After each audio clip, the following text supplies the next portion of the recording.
Sa bawat batang pumapasok sa paaralan ay may daladalang kwento, pangarap at wika.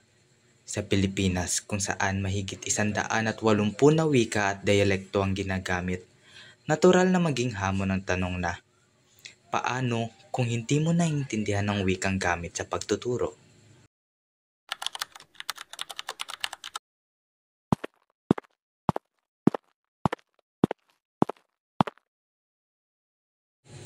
Upang mahanap ang sagot sa katanungan, nagpasya ang aming team na pumunta sa Bataan National High School, isang kilala at tinitingalang paaralan sa buong lalawigan ng Bataan. Malakas man ang bugso ng hangin, hindi ito naging hadlang upang pakinggan ang saloobin ng mga kapwa mag-aaral. Dito, una naming nakilala ang grade 12 yung student na si Riz Chloe. Hello, I'm Riz Chloe Velasquez from grade 12 YUMS ng Arellano, BNHS. Sanay si Riz sa lingwaheng Ingles, ngunit gaya ng karamihan, nalilito rin siya kapag gumagamit ang kanyang guro ng jargons o mga salitang hindi pangkaraniwan. Siguro nga, di ba, hindi ako ganong sanay sa Tagalog. Tapos last year, meron kaming subject, Compan.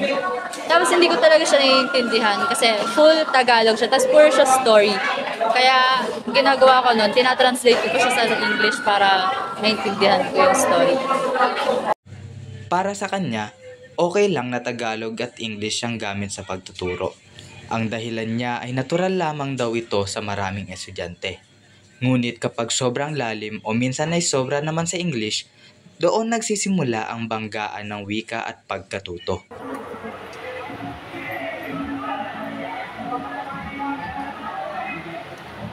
Ang sunod naman na nakilala namin dito ay si Yel.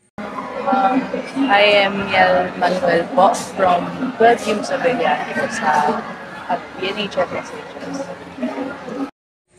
Si Miel ay consistent with high honors, kaya naman tinanong namin siya kung problema ba sa kanya ang paggamit ng wikang Ingles. Sa akin po personally, hindi naman po sa akin problema if English po or Tagalog ang ginagamit po na pagtuturo sa mga lessons namin. Kasi para sa akin po is naintindihan ko naman po kahit ano po ang gamitin. Gayunpaman, nagbahagi si Miel ng kanyang karanasan kung saan hirap siyang intindihin ang aralin dahil sa wikang panturo. Noong grade 11 po ako sa subject po na Compan tsaka po yung yung pagbasa. Kasi ako po kasi madalas pong masanay po ako sa English po na pagsasalita. And kapag po malalalim na po masyado yung Tagalog words, may mga times po na di ko po siya masyado naintindihan. Tapos nagpapatulong po ako sa kaklase kung ano ibig sabihin. Okay lang naman po siya na ginagamitan po ng iba pong language. Like, for example po, English. Example po, kunwari, sa math po. Okay din po sa akin na kahit English po or Tagalog po ang ginagamit na panturo. Kasi, parang way din po siya na makatulong din po sa students na parang mas masanay po sila sa ibang language bukod po sa Tagalog. Hindi lang mga estudyante ang nakausap namin sa Bataan National High School. Nakilala rin namin si Teacher Christine. My name is Christine Joy Digasipte as faculty teacher ng philosophy.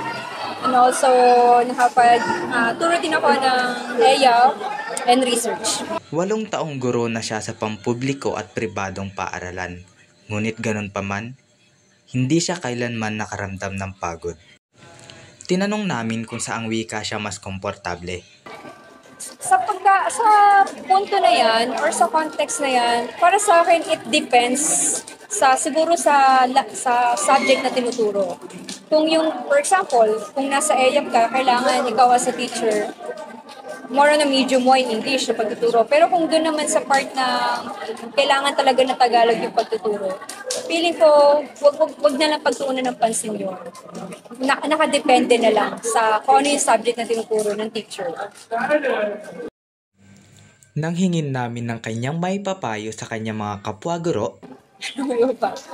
Sabi naman kasi sa amin, lagi sinasabi sa amin, be flexible, I guess. So, as teacher din, nag-e-eyop din ako noon. Ako din nahirapan. Wala akong masasabi ko, tiis na lang, be flexible. Yun lagi sinasabi sa amin. So, that's it. Para sa kanya, may maganda ring layunin ng mother tongue-based multilingual education. Ito ay ang masimulan ang pagkatuto gamit ang unang wikang alam ng bata. Pero ang pinakamahalaga ayon kay Teacher Christine ay ang pagiging flexible ng guro, handa sa Tagalog, English o anumang wika na nakakatulong upang pantay-pantay ang pagkatuto ng mga estudyante. Kinabukasan naman, pumunta kami sa Bataan Peninsula State University main campus upang doon maghanap ng mga estudyanteng handang magbahagi ng kanilang saloobin.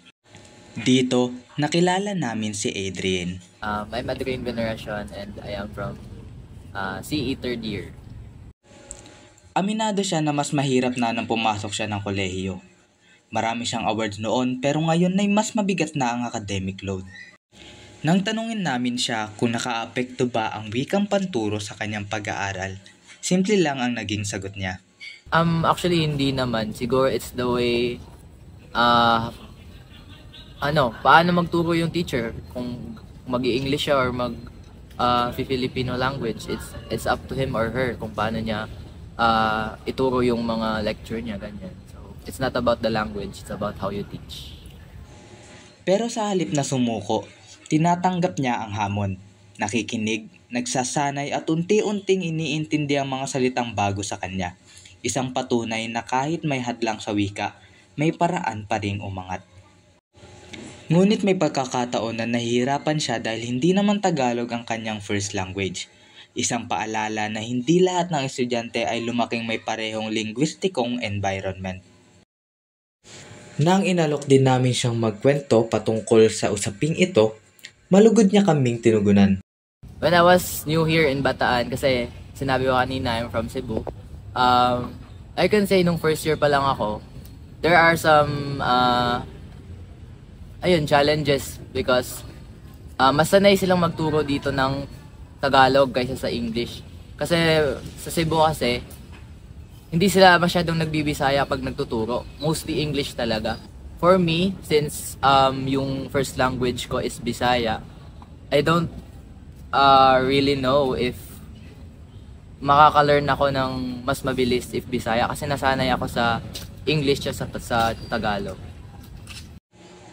Sunod naming nakilala ay ang second year college student na si Francine. Hello, ako si Francine Jamaica Bernal. Tahimik, masipag at determinadong matuto. Kaya naman tinanong namin siya kung mabilis ba siyang matuto sa kanilang klase. Hindi, kasi alam mo yung kailangan ko pang mag-aral talaga ng isang buong araw para magets ko yung mga lesson na kailangang aralin. Tinanong din namin siya kung ano sa tingin niya ang dahilan nito. Kasi minsan may mga malalalim na na English words tapos medyo hindi ko siya nagigets. So, syempre nakaka-epekto 'yon para hindi ko masyadong magets yung tinuturo ng teacher. Ngunit hindi ibig sabihin nito ay ayaw niya sa lengguaheng Ingles. Sa katunayan, kapag Ingles ang gamit, dalawang bagay ang sabay niyang natututunan. Ang aralin at ang wikang Ingles mismo. Sa huli, nagbahagi si Francine ng kanyang naging karanasan patungkol sa usaping ito.